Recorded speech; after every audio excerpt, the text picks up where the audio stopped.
What's going on, everybody? I hope you're having an amazing day so far today. And I am coming to you, as you can tell, from a whole new location out here in Pennsylvania. So excited to be jumping on this live stream, guys, as everybody starts to kind of come in here today. I'm going to share with you a little bit more on the listing side of things. We've been talking a lot lately about like listing appointments, questions to ask sellers. And so today we're going to kind of put a bow on the whole listing side of things. And I'm going to give you the ultimate step-by-step process to listing and selling somebody's home. So we're going to go from start to finish. I'm going to go through all of the different things that I do, all the way from getting the lead, getting the listing appointment, pre-listing package. Once we get the agreement and we're going to get the listing appointment or listing agreement signed, marketing the property, promoting the property, everything in between, all the way to closing. So definitely this is going to be a info-packed, jam-packed session. I'm excited to be here with you guys. If you're tuning in live, go ahead and throw in the chat where you're tuning in from.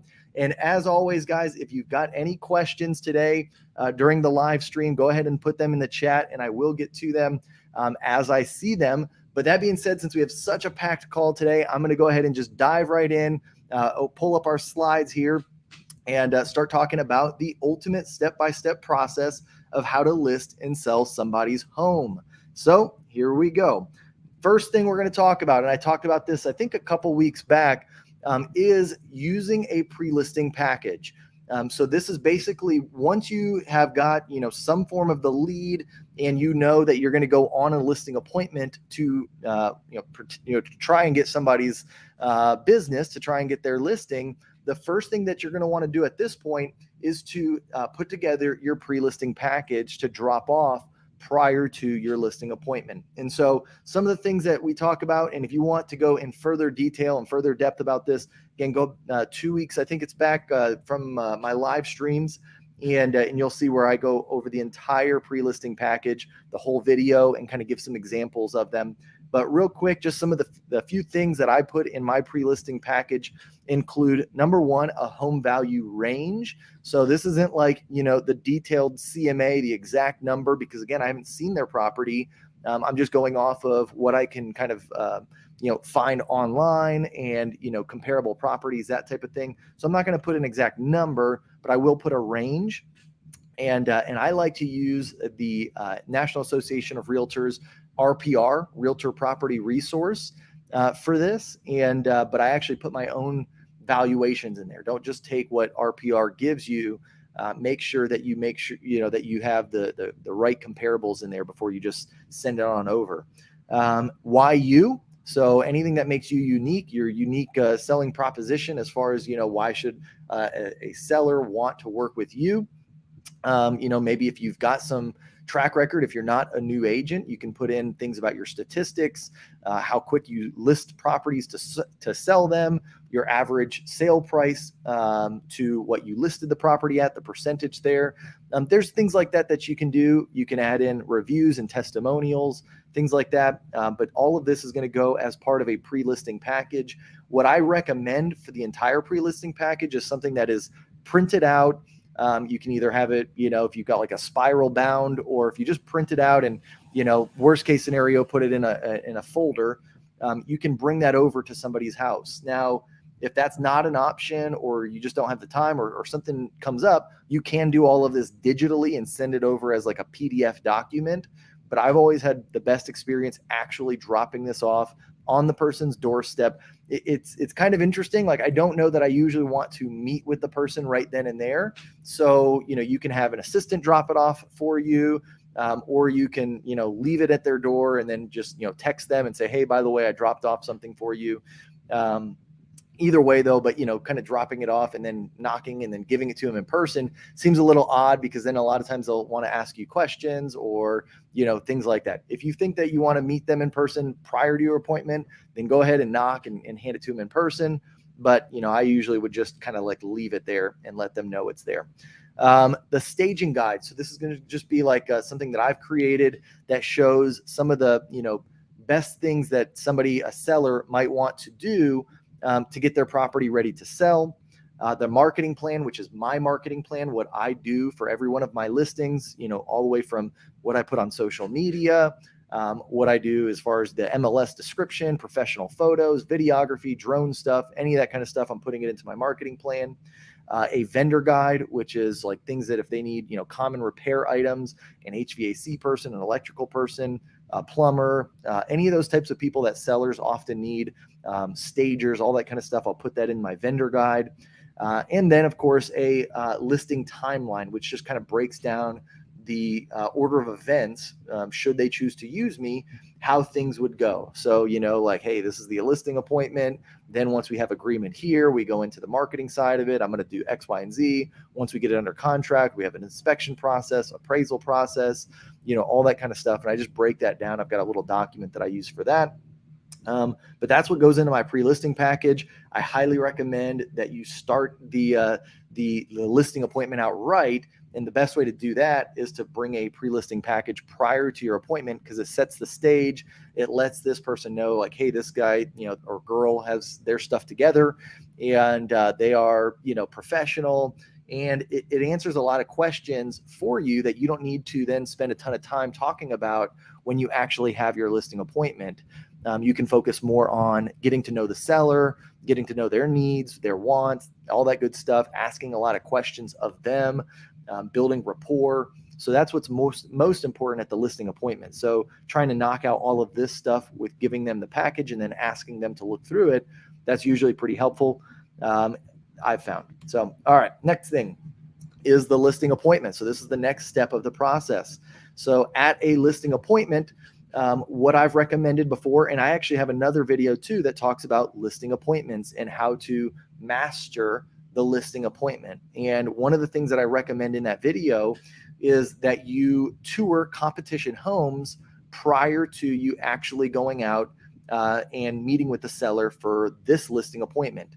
And so you can set up like a preview of 3 to 6 homes that are comparable to the listing that you hopefully hope to take. And so you're going to do this, especially if you're new to the industry, or maybe you're new to that neighborhood or area, you haven't sold a lot in that area. It's going to just really give you a lot of context. So that way you can see, like, not only, hey, I'm providing you this CMA, this market report, but now I can reference these properties directly and specifically. And so, you can actually tell them, like, hey, you'll when you're going over the CMA with the seller, you see this property on 123 Main Street, it's, listed for $450, but I actually toured that home yesterday or a couple days ago while previewing it for a buyer. And it has, old tile. You can't really tell from this, but, a lot of it's cracked or chipped or things, you can go real specific, and that's going to make a big impact on the seller when they know that you remember the properties, what their comparables and what their competition is, and you can speak with firsthand knowledge about it. And so, I talked about that in the video, so I won't go too much into detail, further detail. But ideally, you want to tour about 4 to 6 comparable properties, that are going to be in the same area, same location as this listing that you're hoping to take. And then you also want to drive by like 3 to 5 sold or pending properties to at least be able to observe the outside of what properties have sold. And so that way you can say, like, and then by the way, this property sold, 2 weeks ago, it just closed. And, but, when you drive by, you'll notice it's like, at the end of the cul-de-sac, that's why they got more, or it's a small lot and, behind it is a water tower that they don't show in the pictures. And so that's probably why it got a little bit less. Like, you can know these things as you are, preparing for your listing appointment. So that's going to really help you. And jump into the comments here. There we go.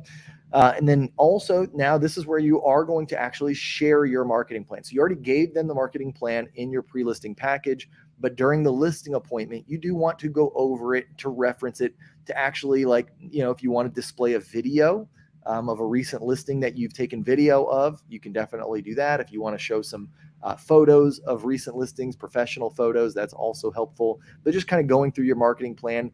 Not, you don't have to spend a ton of time. I honestly wouldn't recommend you spending more than 5 or 10 minutes. 10 minutes would be definitely on the lengthy side. but you want to reference it, and speak about why you do certain things within your marketing plan and how that's going to separate you from a lot of other agents who may not be doing all of the same stuff that you're doing.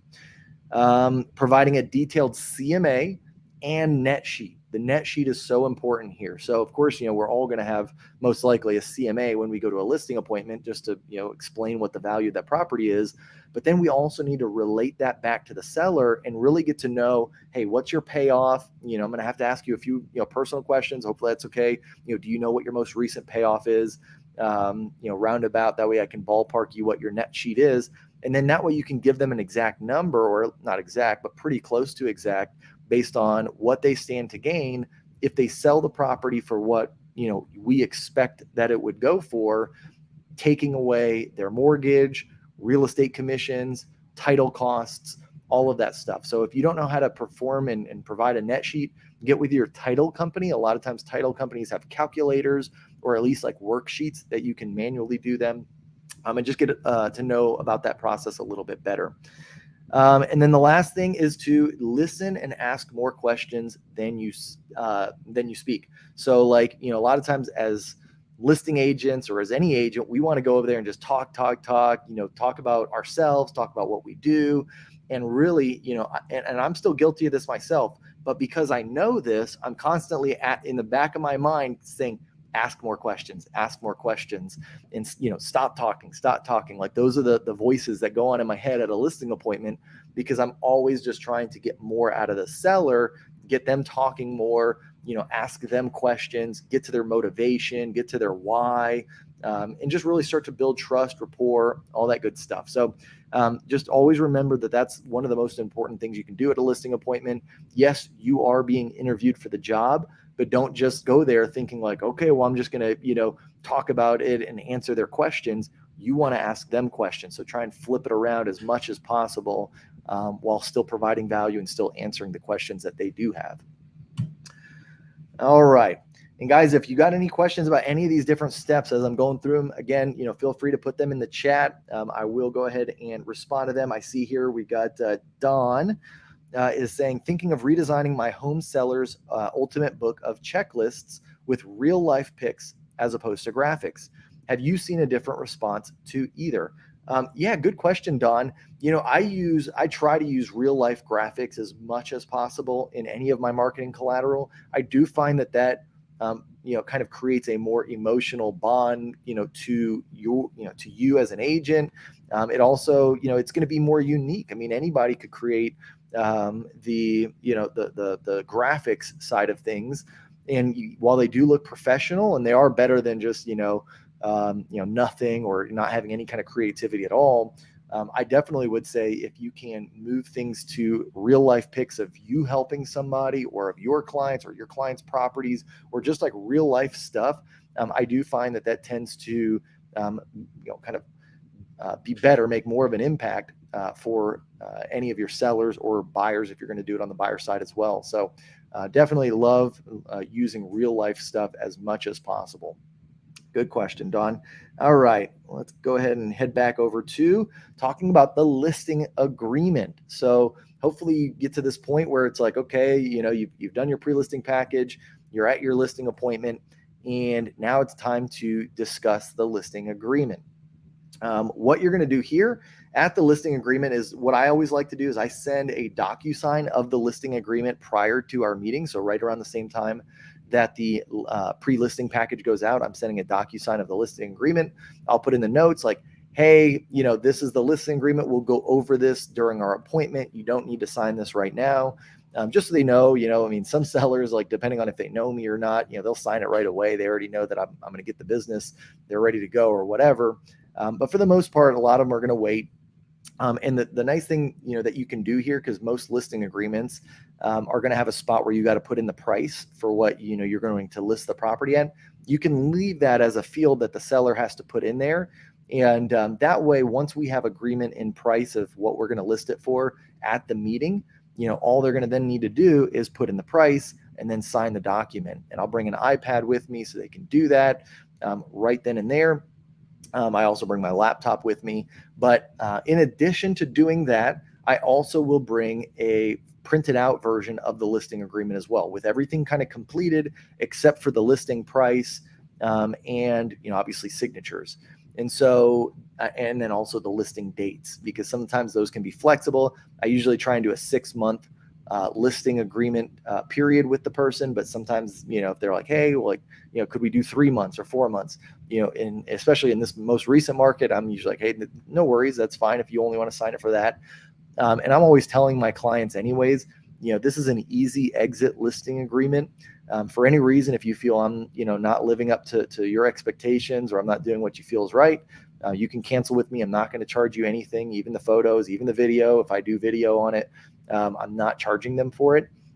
And I think that just kind of, eases expectations. I've never had anybody like take advantage of that for me or from me. Now, I've definitely had listings, like if I didn't sell them because maybe we were priced too high or something else happened, that I would have to eat the cost of the photography or the video or whatever. And that's just, for me, that's the cost of doing business, right? But I feel like I've gotten more listings because of that easy exit feel than people that try and take advantage. So for me, that was just a worthwhile thing to do. But I like to send the DocuSign because that makes it easy. If we're there, I can just say, hey, tap here, tap here. And usually if it's on DocuSign, they're not trying to read it as much. Like, they're just tapping, they might scroll through it. So it's a real quick and easy process. Whereas if you do bring the printed out one, and let's say that they want to do that method, they may want to read through it. They may not want to sign it that day. They may say they'll give it back to you. They'll think about it. And they still may do that with the DocuSign. But, regardless, I like to do the process on DocuSign up front, give it to them before I even get there. That way it's ready to go once we get to that part of the process, which that's usually at the end of my listing presentation. And then, but, some people, if they're not digitally inclined or they're not comfortable with it, having a paper copy, with you in your bag that you can pull out, if they just want to hand sign it, but just always having that as an option for somebody to sign right away with you to get the thing, get the ball rolling. Don't, leave the meeting without giving them the option to sign the listing agreement with you in person. So always a good recommendation there. All right, moving over to marketing now. So now let's assume you've gotten the listing agreement signed and you're on the clock, right? Now it's like up to you to get this property sold. The sellers agreed to use you, and you're like, okay, cool. Where do I start? What do I do? Some of the first things, of course, is number one, does the property need to be staged? Do you need to get the owner in contact with a professional stager? Is there repairs? Is there anything that needs to happen to the property prior to you setting up your photos, your video, all that kind of stuff? And so if there is, then of course you want to have kind of a checklist. You want to have set up a timeline for that stuff to be completed.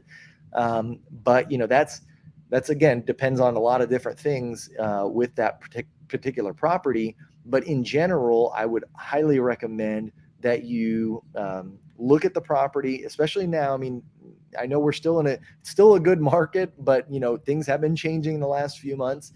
And so, sometimes it can be more difficult to sell some of the listings that maybe are not as, up to date or not as pretty. You might have to get more creative on the staging side of things. And so, hooking up a seller with somebody who does good staging, or even just, if they just need a consultation. Like, I've got a stager who, they'll stage the whole property if it's, needs it, but they'll also just do a consultation and they'll give, some recommended things, moving furniture, taking away furniture, moving it into a storage unit, painting a wall, doing things like that. That is really, it's a lot less expensive than actually staging the property with using their furniture and all that. But it can certainly be a helpful tool. That way you're not having to be the one to be the expert. Because, I'm a real estate agent. I'm not a staging expert. I can kind of know a good house when I see one, but at the same time, like, that's not my, bread and butter. I don't do that every single day. So I don't ever like to position myself to be the one giving all of the advice and that type of thing. I'd rather be the one that, connects people. So anyways, but if you're good at that, if you got an eye for it and you want to be the one that, tells the seller what to do, how to stage their property, the bottom line though, is you want that thing to look nice. You want it to be optimized and have, every room, has a purpose and is, in its best light possible for when you take your pictures, when you take your video, and for when you ultimately have people coming through the house. Photos. again, I mean, I don't skimp here. Get a professional photographer is always my recommendation. I mean, even if it's a, less than expensive, it's not a super expensive home or something like that, I still highly recommend enlisting the help of a professional photographer. They're going to make, especially if you don't have the equipment yourself, they're just going to make the rooms look bigger, larger, better, well lit. It's worth your investment. I spend about $150 to $200 for professional photos. It's well worth it, in my opinion. Video, you're going to also want to in this day and age, I recommend getting video, not necessarily because you need to get the video to sell the property, because we all know that a lot of listings can probably sell themselves.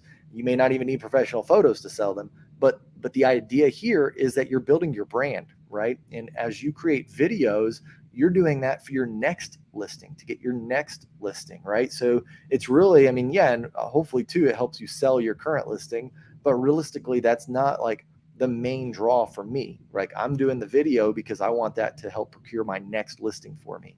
And so if you always have that mindset, that mentality, then, there should be no reason why you wouldn't want to leverage a listing to, to be able to create a video for it. MLS input and description. This is just, kind of part of it. You got to go and every MLS is different as far as the information that's required. But, a lot of them can be pretty detailed, and you need to know a lot of information to input all that stuff. I know in San Antonio, we've got an input sheet that you can download and, start, going in, item by item to make sure you have all the information you need. At this point, like once you've done it for so long, you kind of know, there's certain things that you need to know, like, does it have a water softener? Does it not have a water softener? Is it, gas cooktop? Is it electric cooktop? I mean, some of that stuff you can look back at your pictures and still kind of find out if you did forget. But if you're not in the habit yet of taking listings, and this is your first listing, you might want to see if your MLS has a printout of all of the stuff that you're going to need to input. So that way, while you're there at the property, you can either make note of those things, or you can specifically ask the seller all in one sitting. So you're not just randomly texting them 100 times to find out all of the different answers you're going to need to input that thing into the MLS. And then same thing for your description. I mean, there's definitely, different camps when it comes to descriptions, who feel like, oh my gosh, this description has to be X, Y, and Z. And then there's other people that say like the description doesn't matter. It's all about the pictures and the location and the price. And I get both of those, to some extent. At this point, my description, I would say, I mean, I do write my own. They're not super extensive. I'm mainly just focusing on pointing out things that, may be lesser known about the property or the area or the location. I mean, like the school districts and stuff like that. And so that's kind of what I use the description for. I try not to like oversell a property or, say things like, well, this one, is not going to last and stuff. Like, don't try. In my opinion, I wouldn't necessarily try to do that stuff. It just sounds overly salesy. Stick to just like, unique things, sticking to the facts and kind of leaving your description be as that. So, Terry says, our MLS in Florida requires that form be signed by the seller. Interesting. Oh, that's good to know, Terry. Yeah. And so, yeah, he's talking about the MLS form where you have, I guess I'm assuming, where you input all of the different things into the MLS, having that be signed. That's actually pretty smart. That way, that it's not like your fault that you're inputting something that maybe the property doesn't have, because that has happened before. It's even happened to me where, I mistakenly put that the property has something that it doesn't. And you're going to have to account for that sometimes, right? Like, luckily it was on things that weren't super important. But it can bite you in the butt if you are not careful when you're inputting all of the stuff into the MLS. So good point, Terry. All right. So the next thing is on promotion. So now you've got your marketing stuff set up. You've maybe received it back, your photos, all this stuff is ready to rock and roll. And now you need to promote the listing, right? Like, you got to get it out there, get it exposed to people. What are some of the best ways to do that? Well, number one, of course, is social media, right? You're going to want to put this property as many places as you possibly can. So your personal profile, your business page, social, Instagram. If you've got videos, you can chop them up, make it into a reel. You can make it into a TikTok video. You can put them in Facebook groups, community, for sale pages, things like that. Marketplace, Craigslist. There's a lot of different places that you can put them online. Now, it's just one of those things where, like, once you get in the habit, once you kind of get your flow of where you like to put these, put the listings up, that's perfect. That's great. And what you're doing here, some of it, especially with social media, isn't so much to sell the property, because, we all know a lot of the clients, buyers, they're going to go on Zillow, they're going to go on realtor.com. Maybe they're going to go to your website or something like that, to actually look for properties and see your property. But even still, people who, are just kind of casually looking, or maybe they're a seller thinking about selling down the road, when they see your updates, that's potentially giving you future business. So you want to leverage, all of what you can out of this listing and put it in as many places as you can that people who are in your sphere of influence are going to see it, right? So that's a big part of it. Social media, paid ads. I do paid ads not because I feel like necessarily they're going to sell the property, but that's just one extra thing that makes me unique when I talk about my marketing plan and I go in there to a listing appointment. Like, can I say that, running a Facebook ad has sold a property for me? I don't know. I mean, I can't directly say, like, correlate it that it did, but the fact that I'm going above and beyond, and maybe I'm spending, $3 a day or $5 a day, it doesn't have to be a ton of money that you're spending. But the fact that now you can say that you do this, that adds to your marketing plan. And then, and then I'm going to deliver, right? I'm not going to just say that I do it and not run the ad. So that's why I'm going to run the ad. And maybe I only have to run the ad for 4 days, because if the property gets offers and I can take it down, that's great. No worries. But even still, if you say you're running paid ads, you need to make sure that you run those paid ads. And then I always like to take a screenshot of it, send it to my seller, so that way they know that I'm delivering on my promise. And then I update them as far as like status updates, letting them know, like, hey, this is the effectiveness so far of this paid promotion. This is the effectiveness of our organic stuff that we're doing on social media. This is how many times your video has been viewed. This is how many times your pictures have been, checked out. So I'm always updating the seller on that stuff as well. An open house. So I would recommend at this point, doing an open house, whether or not you do it yourself or you get another agent in your brokerage to do it. That's up to you.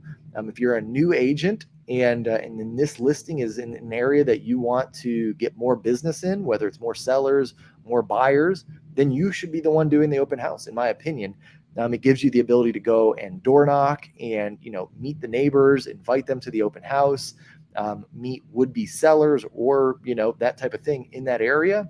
It also allows you to do things like circle prospecting, where you can call neighbors in the area and alert them, let them know that an open house is coming. You'd love to know, if they'd come out. Plus, you'd love to know if they are thinking about selling anytime soon. And so having a listing and being able to leverage it to be able to do, an open house, meet neighbors, call neighbors, it's a great opportunity. You don't want to miss it. You got to do that stuff kind of early, because again, if it's a listing that sells really quick and you get offers on it, you're going to miss the opportunity to do these things like an open house, and I mean, you can still circle prospect, but door knocking and stuff like that, it's maybe not as effective. It's still effective. You could, if you missed it and you're like, man, I didn't door knock or I didn't circle prospect and I've already got this thing under contract, you could still do it. And you could say, hey, Mr. and Miss Neighbor, I just recently, you probably saw the listing go up down the street. I just got that thing under contract. It went, in 2 days.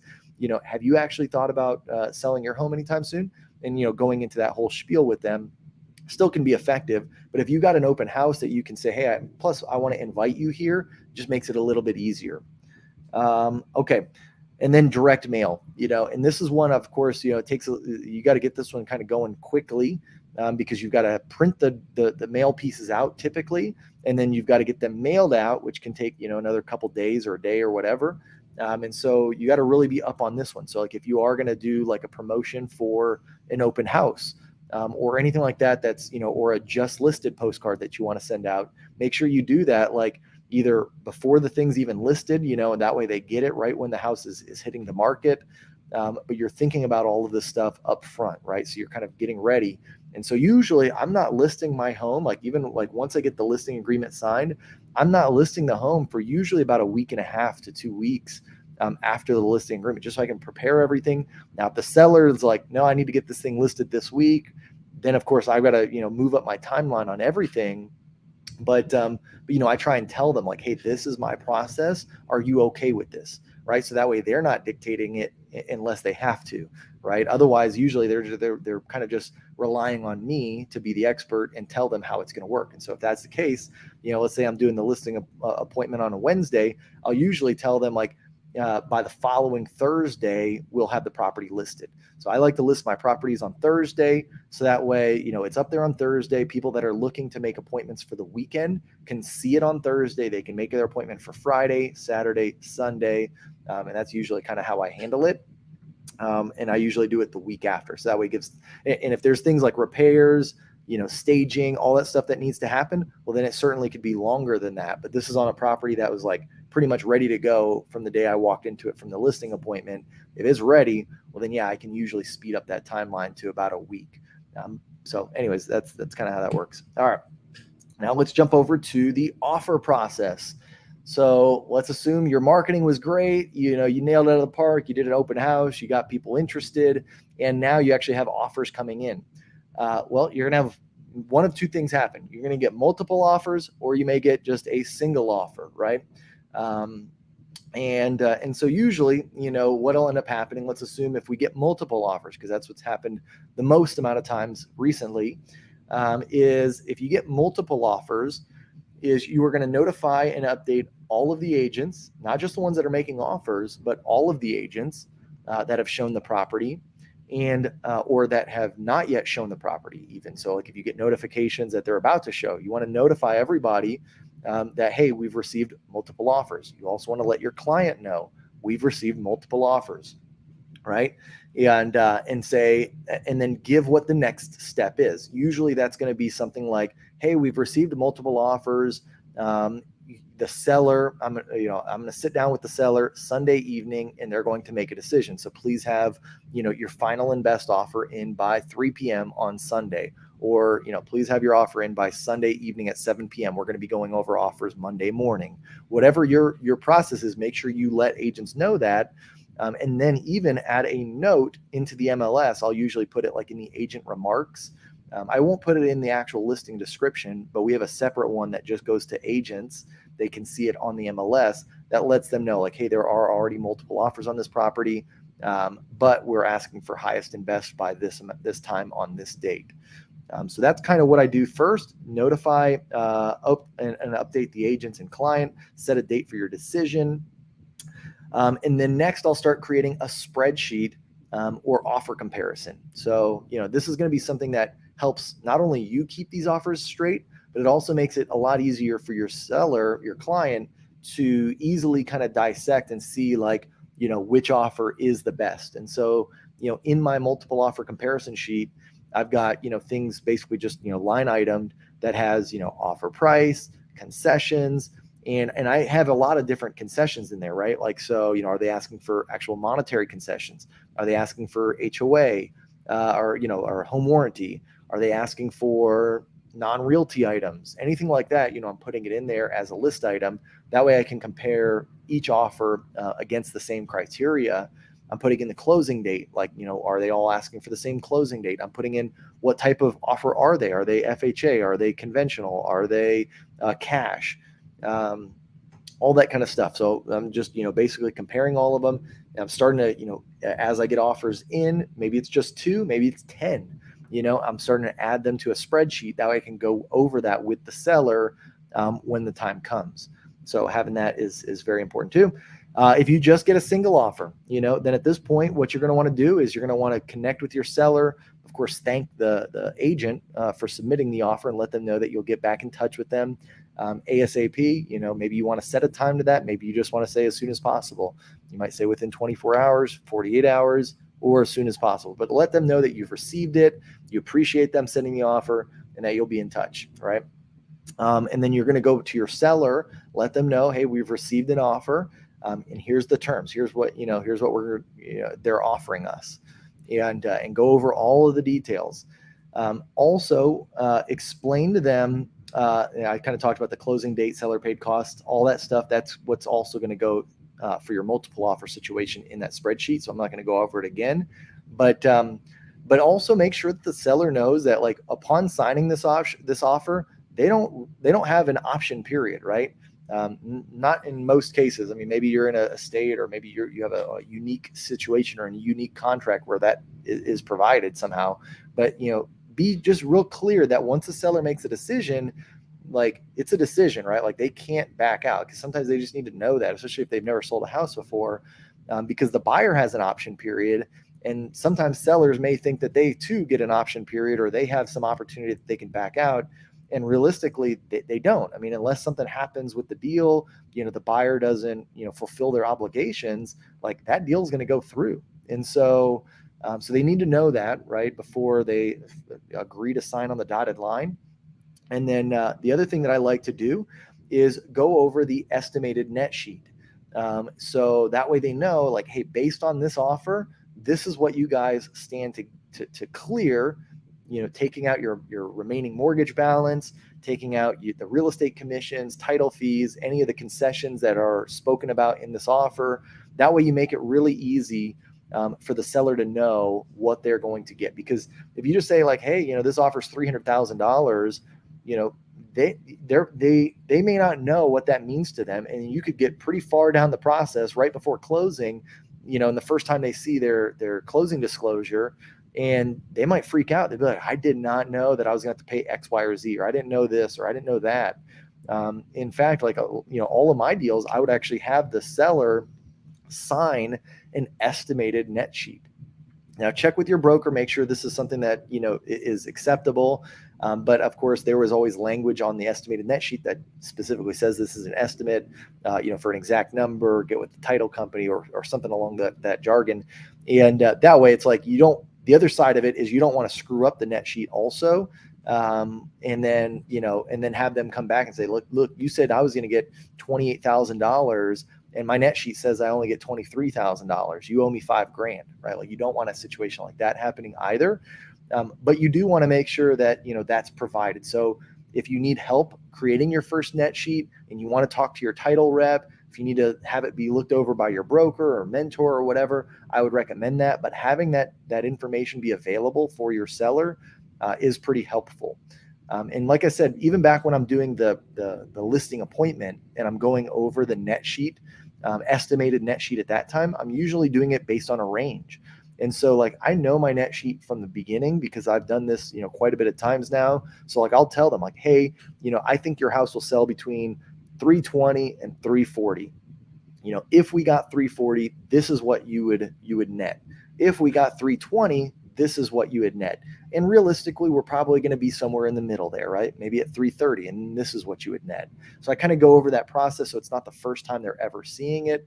But at the same time, I still want to make sure that I've gone over it again once we actually have the offer in hand that they're about to sign. I think it's really important. And then one of the last things I always like to do is just confirm with the buyer's lender about any terms, anything like that, just making sure that, like, I've done my due diligence for my seller. That way I can, speak and tell the seller that, like, hey, I've spoken to their lender. It sounds like, they've gone, this far along in the process, X, Y, and Z. Like, I've actually had a conversation. And so it's not just somebody writing a random offer with, some lender they've never really spoken to, or that barely knows them. I can get a little bit more context just to make sure that, I get a good feeling about it all. And it's not just like some fly-by-night kind of thing. And they're probably going to cancel after a few days. That's always can still happen. But even still, you want to do the best that you can for your client, for your seller, and then just relay the information. I try not to put my spin on it, too much. Of course, they're relying on you for your opinions and things like that. But at the same time, like, the more that you can stick to just the facts in any part of this, right? Being a real estate agent, whether it's listings, buyers, the more you can stick to the facts and just explaining how things are, the better off you'll be. When you start to try and, like, give opinions and, like, do things like that, you put yourself in a pretty difficult position, sometimes. And so, not saying that you can never do that, but just always be careful when you do that. So, all right. Contract acceptance. So now here's, you've actually gotten the contract accepted.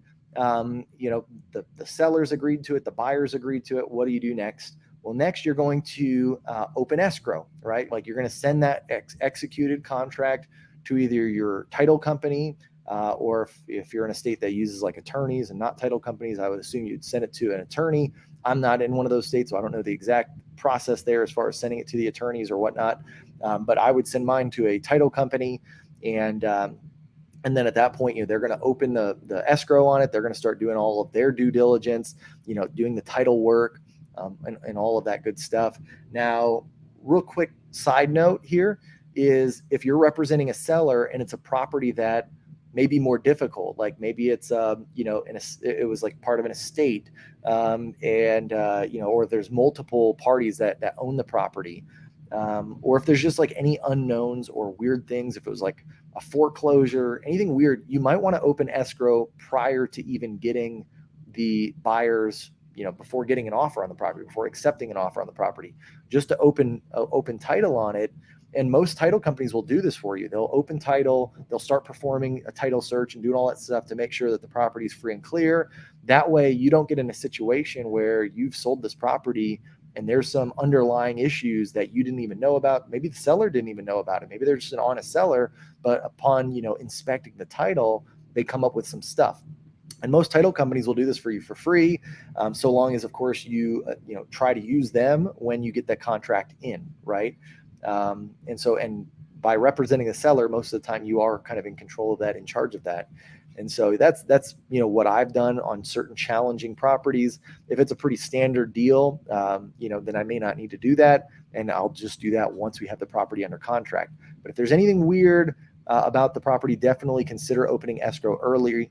Talk to your title officer and see if that's something they do and if it's something they recommend for this particular property. Next is you will, of course, want to change the status in the MLS, making sure people are updated that it's not currently available for sale, that it is now usually active option is what it's called in my market. It means that it's under an active option period, and it's not currently pending yet.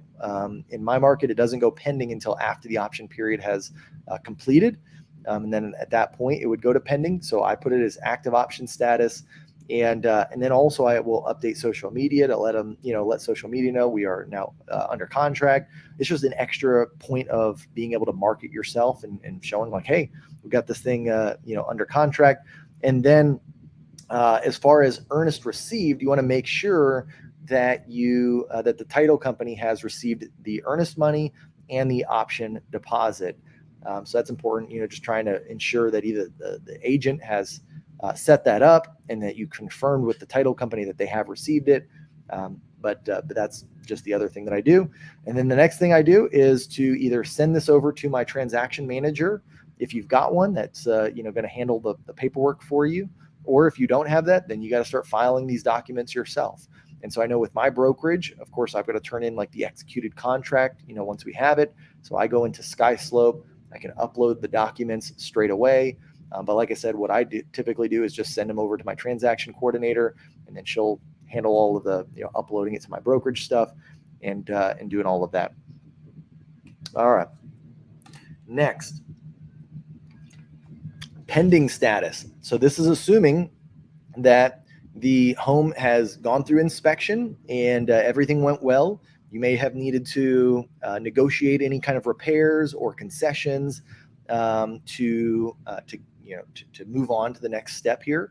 But basically that would be what you do is you go through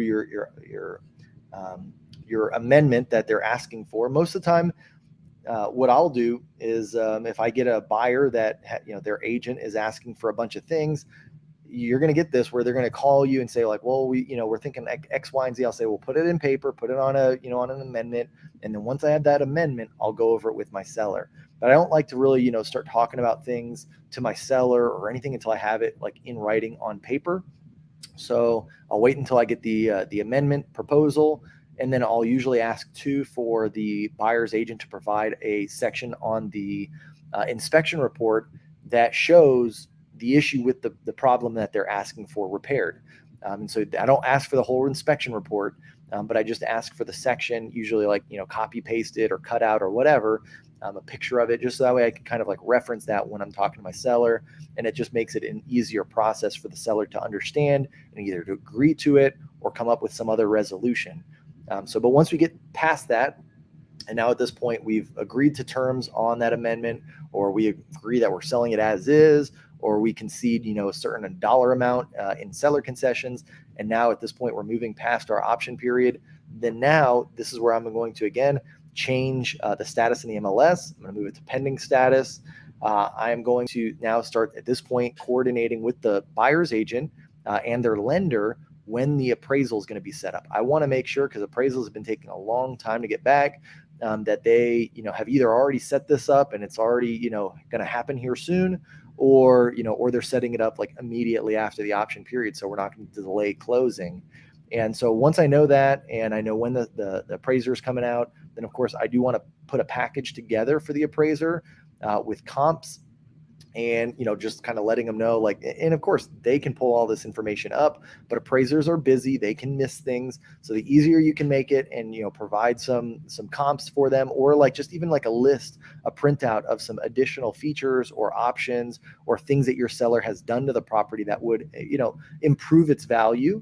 I would have a printout that I could give to an appraiser, and I would usually put that just in a folder and give that to the appraiser. They may or may not use it, right? Maybe they just trash it. Maybe they don't want it. Either way though, I try to provide that. That's a benefit that I can do for my seller to make sure as much as possible that I can try and get the home to appraise for what we've sold it for. Now, it may not be possible, and you might provide all this and it still doesn't do anything. But at least you can tell your seller, like, hey, I'm doing everything I can, right? So anyway, so that's one of the things that I do there. I bring my appraisal packet and meet with the appraiser as they're at the property. I let them know, hey, if you have any questions or anything, as follow-up, here's my card, call me. I'm happy to help. So I just try and be as helpful as I can to the appraiser. Build a little bit of goodwill. Again, I mean, I don't, that stuff should not matter. Like, an appraisal should be an appraisal, but you never know if it does, right? Like if it was $1,000 short, who knows? Maybe that, maybe it does make the difference. I don't know. But anyways, that's what I'm doing currently.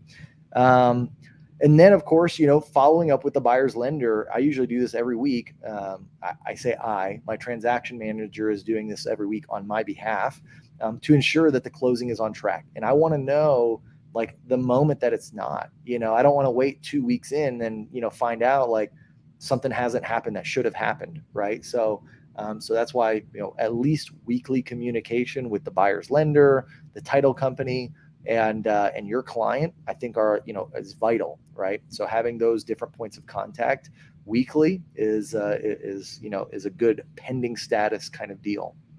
All right. Giovanni asks, is this live going to be saved on your channel? It will, Giovanni. Yeah, if you go back on my channel, the main page, and where it says uploads, if you just change that to live streams, you can go back and see all of my live streams that I've done. Let's see, the next one, closing. All right, so here's where we are getting towards closing now.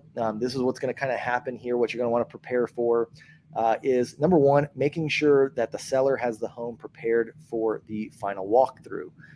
You do not want to, let the seller, they do have until the property is closed to get out of the home, right? To where it's not their home anymore. But you need to make sure that they understand, like right when you are going under contract, make this in your timeline, that yes, they may have till that long, but ideally you want to at least have them be out of there like a day or two prior. So that way the buyer can do a good final walkthrough and they can see the property not in shambles, not with, stuff all over it, because it's just going to create a mess and a headache. And you're going to deal with the buyer's agent who's not happy because their client can't, see the property, prior to closing in the right light, right? To be able to know that it's in good shape or whatever. So just have that conversation up front with the seller, like, hey, yes, you do own that house until we close, but the buyer is going to need to do a final walkthrough. So please, we need to have it in, pretty much, empty condition, clean condition, a day or two prior, or sometimes, if the agent will schedule it the morning of the closing, that can work out too. But just have that discussion and have a plan there for the final walkthrough, and make sure that plan doesn't formulate like a day or two before closing. Like, have that conversation a week or two early before closing is actually supposed to take place. The next thing too is to coordinate the actual closing. Is it going to be in person? Is it going to be remote? Is there going to be, just like a notary, a mobile notary that comes up and shows up for your seller? Are they going to, be in a different state? I've had to coordinate those types of things before myself. So just figuring out how that's going to take place, talking to your brokerage and getting a commission disbursement authorization, a CDA, as ours calls it, just letting us know as agents to be able to get paid at the closing table. So for instance, I know some brokerages, maybe they don't offer this, but you might, let's say you're getting a $10,000 commission check and you're owed, $8,000, the brokerage is getting $2,000. Well, instead of just, the title company writing the check to the brokerage for $10,000 and then having to collect from your broker, you can get a commission disbursement authorization, which basically authorizes the title company to cut you a check right at closing or a wire transfer for your $8,000. So that way you're not having to wait and go through kind of the holdup of the brokerage getting the money first. And so if your brokerage offers that, you'll want to set that up, before closing happens, and just making sure that you get that form. It's usually a form that the broker will sign, turned into your title company, so that way you can get paid right then and there at closing and get what you're owed. Making sure you have a closing gift thought about and planned for. Now, it's not mandatory that you provide a closing gift, but I feel it's a very worthwhile investment for future business. It always just kind of provides just like a good last impression. And also, I've been actually reading a pretty good book here called Influence, and it talks about the law of reciprocity, right? And like, when you provide a gift or when you receive a gift, you feel more like, hey, I want to, to provide something back. Like nobody wants to feel like they owe somebody something. And so if they receive it, they feel like, so by providing a closing gift, you're doing a bunch of different things here. Number one, I just think it's a good thing. They trusted you with their business. You want to, land the plane on a solid runway and just, make everybody be happy. So you've thought about that. But then two, you just never know. That might be a good referral. Like they might want to send you a referral better now because you provided that gift. They might want to leave you better reviews because you provided that gift, right? So anyways, it's just a quick little thing. I have a whole video on closing gifts. I usually don't spend more than about 1% to 3% of my commission on a closing gift. And that's kind of what I use to gauge it. So, I don't just spend the same thing on every single closing. It's a business decision, right? I'll spend 1% to 3% on a closing gift. So, if I get $10,000, that means I can spend $100 to $300. If I have, if I get 5,000, I'm spending between, $50 and $150. That's just kind of how I do it. I try to make it to where it's personalized so that I know, that they're going to like or that they've mentioned. I try and also brand it to myself because then it allows me to write it off more easily versus if it was just a regular gift. All right. And then the last one, post-closing. So here is where now the property's closed, your seller has got has given up their keys, the buyer has the property now. What are you going to do? Number one, file away all of your final documents, the closing disclosure, anything like that you need to get filed with your brokerage. Maybe it's a final walkthrough signature, stuff like that. You want to make sure you get testimonials or reviews from your client as quickly as possible. That way they still are remembering things. And you can even get the reviews and testimonials prior to closing if you want to. I usually like to find when there's a happy moment to ask for a review and try and get them to provide that review right then and there, because that's going to give you the best reviews, right? Versus if you ask 2 weeks later, you're going to probably get a generic, like it still might be a good review, but it's not going to be as meaningful as if you're like in the moment and they're writing something positive at that point. So trying to find a moment like that, usually it's right after closing or might even be during closing or prior to, just depending. Change the status of the MLS, just update, all the final things you need to do there to close out the file. Social media, putting some kind of thing. I like this to be personalized, not just the house, but something showing you with your clients, so if hopefully you're going to your closings for your clients. I know some agents, it's like they think they're, getting too big to go to all their closings. And I think that's a big mistake. I mean, even if you have a lot of closings going on, that should be very high up on your priority list to attend the closing, to get, pictures, photos, that kind of stuff, make a last impression on the client. So showing up to your closings and then taking a picture, throwing it on your social media, just as more evidence of success of you, not just with a house picture, because anybody can post a picture of a house, but with your clients, right? That's a lot more meaningful. That shows that you've been successful, much more closely. So direct mail, you can, of course, if this is a farming area for you, you want to do more business in this area that you just closed this house, it's a great opportunity to send out direct mail for the area, letting them know, hey, we just closed this property. Would you like to know what it sold for? Blah, blah, blah. You can, whatever the just mailed postcard, goal is, then of course you can do that. But there's a lot of different, I've got videos on direct mail. You can check that out if you want more details there. And then of course, circle prospecting, as I mentioned before. Hey, we just sold this house in your neighborhood, a couple of doors down. If you're curious about what your house might be, then I'd love to set up a meeting. That's like the gist of it. Obviously, that's not the whole script. But the idea behind circle prospecting, that's essentially what you're doing. So anyways, guys, that is all of my process. I'm surprised I got through this in 55 minutes, as far as from start to finish, the entire process for selling a home. And so hopefully, that goes through the whole thing. If you've never done it before, that'll give you a quick overview of it all. If you've got any questions, go ahead and put those in the chat or in the comments, I guess now the comments, because and I will respond to them. And like I say, if you have further questions about any of these other processes, because pretty much each one of these steps that I've talked about, I've got a video on my channel that goes into further detail, but this video just kind of wraps them all up and puts them in one spot. So anyways, I really appreciate your time here, guys, today, and I will wrap it up because I know it was already a long video, but thank you so much for those that were jumping on, and it was good seeing you, and I will be back here next Tuesday live again, so I look forward to seeing you then. Have a great day and a great week, everybody. Bye-bye.